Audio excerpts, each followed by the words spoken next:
لان الشحرورة بانز بتبدأ تفخم في ناك قدام لوجوس، وهو اللي بيصير غيرته وبيقول لها احنا عايزين نكتشف ماضيه كان عامل ازاي قبل ما يجي يبقى دكتور.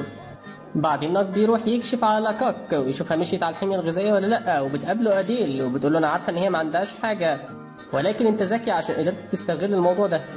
وناك بيلاحظ إن أديل عمالة تكح، بيقول لها بتعالي المكتب مرة أكشف عليكي ومش هدفعك أي حاجة ما تقلقيش.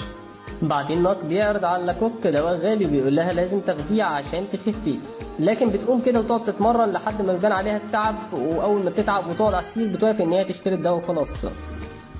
وتاني يوم ناك بيروح يجتمع مع صاحب الصيدلية وبيقول له أنا متأكد إن احنا نقدر نضاعف أرباحنا حاليا، وصاحب الصيدلية بيبقى قلقان لا يخسر الزباين، لكن ناك بيأكد عليه وبيقول له ما تقلقش.